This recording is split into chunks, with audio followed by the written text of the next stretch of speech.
Masih di Sapa Indonesia Malam bersama Radhi Saputro dan saya Friska Clarissa. Asrama Polsek Serpong terbakar Rabu sore. Belasan rumah ludes dilahap si jago merah.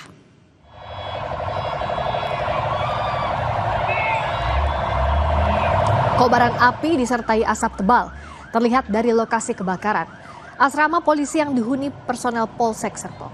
Api cepat membesar dan merambat ke seluruh asrama karena banyak bahan mudah terbakar disertai angin kencang.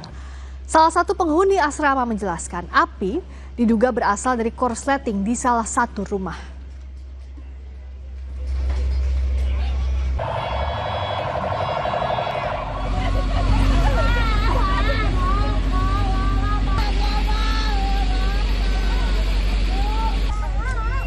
Keluarga dari anggota polisi histeris melihat kejadian terbakarnya asrama Polsek Serpong.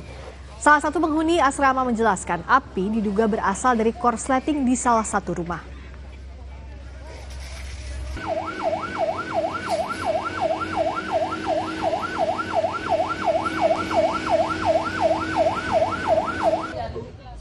Sebab kebakaran ini kebakaran mungkin terjadi arus listrik, Pak. Akibat angin kan gede tadi, jadi cepat nyamber. Si api ini cepat ngerembet ke atap-atap keluarga. Kurang lebih 16 unit rumah. Dan jadi sebabnya sih arus listrik yang jelas tadi. Sorotan selanjutnya jelang laga persahabatan di Surabaya. Pelatih Timnas Indonesia Patrick Kluivert dan sejumlah pemain Timnas membuat pesan video kepada masyarakat untuk saling jaga.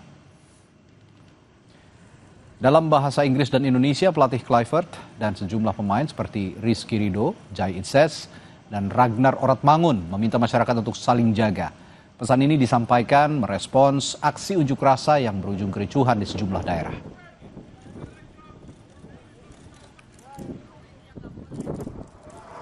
Dear Indonesia, mari kita saling jaga. Let's take care of each other. Mari kita saling jaga. Let's take care of each other. Let's take care of each other. Mari kita saling jaga. Mari kita saling jaga. Let's take care of each other. Let's take care Indonesia. Let's take care Indonesia. Let's take care Indonesia. Mari kita jaga Indonesia. Mari kita jaga Indonesia. Let's take care Indonesia. Mari kita jaga Indonesia. Let's take care Indonesia. Mari kita jaga Indonesia. Mari kita jaga Indonesia. Terima kasih.